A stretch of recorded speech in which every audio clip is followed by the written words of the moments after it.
Halo guys, berjumpa lagi dengan Asa di sini dan kali ini saya ingin mereview handphone Redmi Note 8 yang resmi buatan Indonesia. Tapi sebelum mereview handphonenya, saya akan membahas sedikit apa saja yang akan kalian dapatkan ketika membeli handphone ini.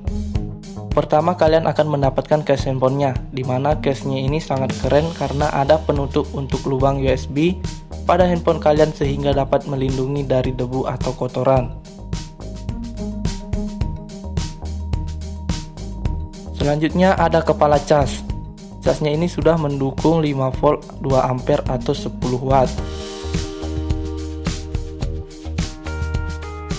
Dan selanjutnya ada kabel cas yang Type C.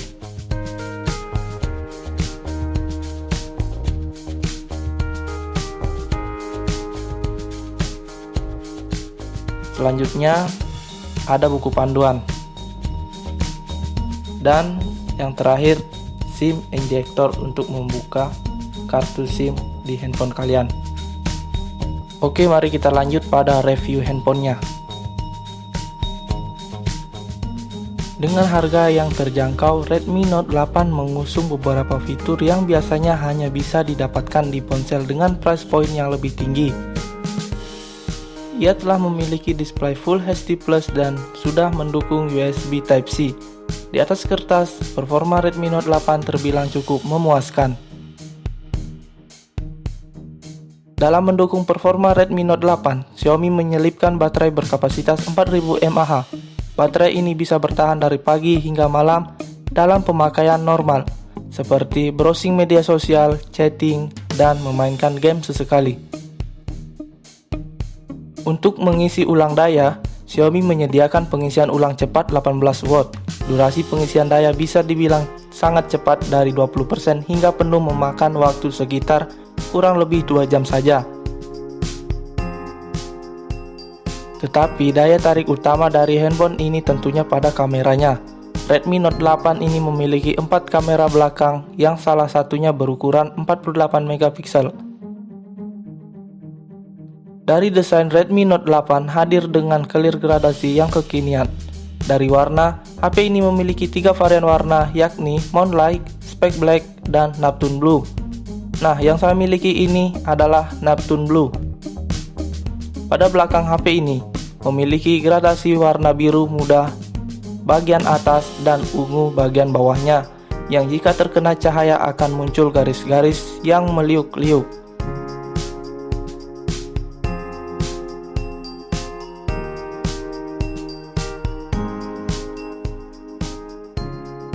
Layar Redmi Note 8 menggunakan notch berbentuk tetesan air yang menjadi rumah untuk kamera depannya. Bezel di sisi kiri, kanan, dan atas terbilang cukup tipis.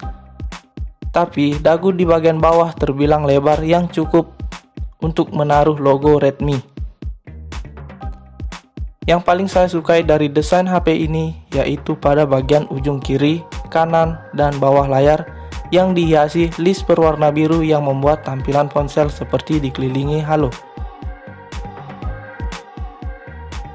Bagian layar HP ini sudah dilapisi dengan Corning Gorilla Glass 5 jadi aman terhadap gores-goresan. Begitu juga pada belakang HP yang dilapisi dengan Corning Gorilla Glass 5 juga. Namun bagian sisi masih menggunakan polikarbon. Tetapi bagi saya itu tidak mengurangi keunggulan HP ini. Keempat sisinya hadir dengan rounded edges yang membulat sehingga membuat ponsel nyaman untuk digenggam dalam waktu lama. Di bagian bawah HP terdapat handphone jack berukuran 3,5 mm di sisi kiri, lubang mikrofon, USB Type C, dan speaker di sisi kanan. Di sisi kanan terdapat tombol volume dan power. Di sisi kiri ponsel terdapat slot untuk dual SIM dan micro SD.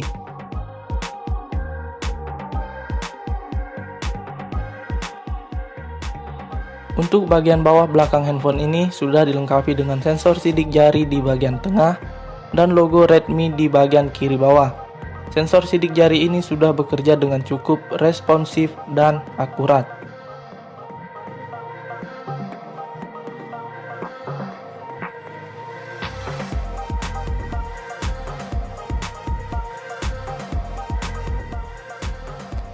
Berikutnya yaitu kamera. Kamera belakangnya ditempatkan secara vertikal dan flashlightnya diletakkan di samping kanan atas bagian kamera.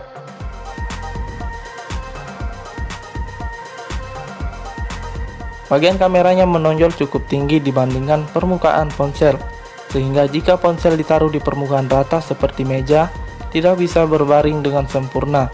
Jadi untuk menyimpannya saya biasanya menyimpan terbalik agar kameranya lebih aman.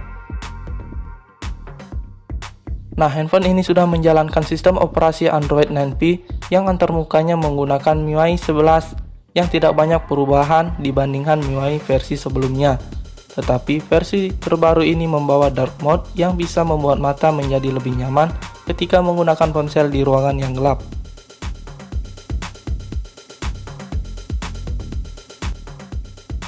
Display Redmi Note 8 menggunakan panel LCD berukuran 6,3 inch dengan rasio screen to body 81,7%.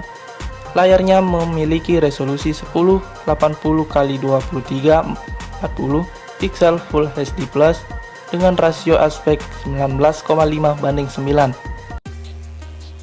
Walau hanya menggunakan panel IPS, Redmi Note 8 tetap bisa mereproduksi warna dengan cukup tajam dan akurat. Ponsel ini juga mendapat sertifikasi VDFine L1 sehingga bisa menikmati konten YouTube dan Netflix dengan kualitas HD tertinggi tanpa masalah. Untuk melindungi mata dari sinar biru, Redmi Note 8 dilengkapi dengan reading mode atau mode baca yang bisa membuat layar terlihat lebih hangat dan mata menjadi lebih nyaman. Walau hanya menyediakan satu speaker, suara yang dihasilkan Redmi Note 8 saat menikmati musik atau video terdengar cukup keras, walau beberapa detail seperti bass tidak begitu nendang, tetapi itu tidak masalah bagi saya. Redmi Note 8 menyediakan 3 varian yaitu RAM 3, 4, dan 6GB dan internal 32, 64, dan 128GB. Dapur pacunya sudah menggunakan Qualcomm Snapdragon 665 yang membawa sejumlah peningkatan dari segi performa dan efisiensi daya dibanding pendahulunya yaitu Redmi Note 7 yang memiliki Qualcomm Snapdragon 660.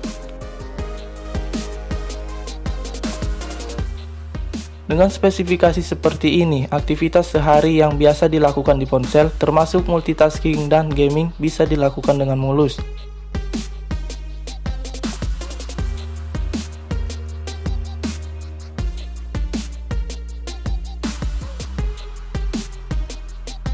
Berpindah dari satu aplikasi ke aplikasi lainnya bisa berjalan tanpa lag dan gangguan.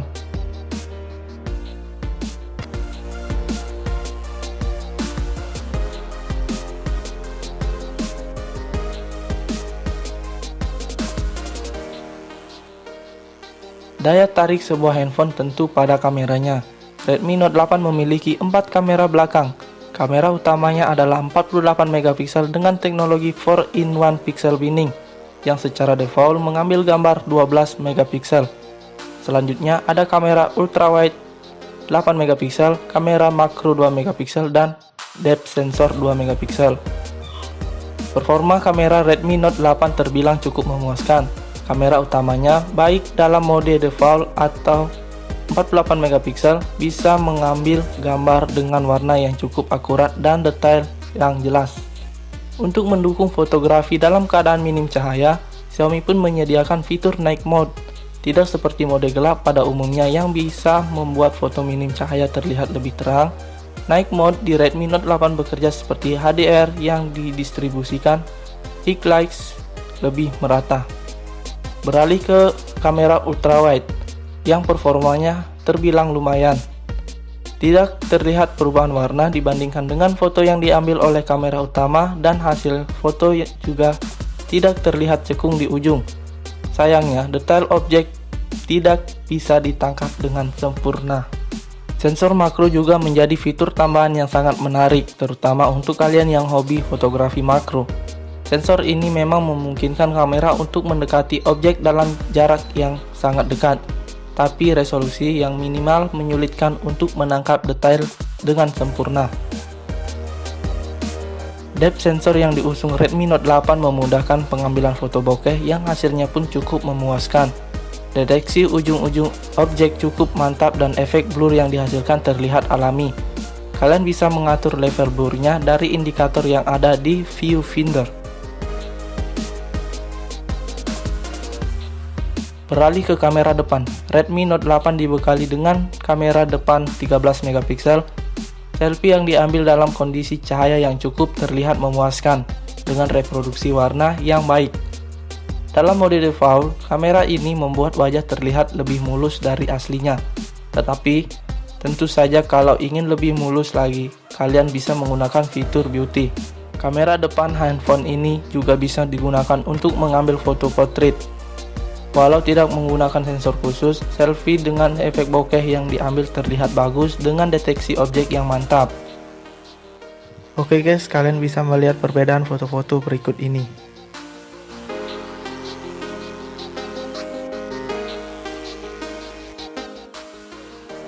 Mungkin itu saja review Redmi Note 8 dari saya. Jika kalian suka dengan video ini, silahkan tekan tombol subscribe-nya. Dan jangan lupa juga untuk tinggalkan like-nya.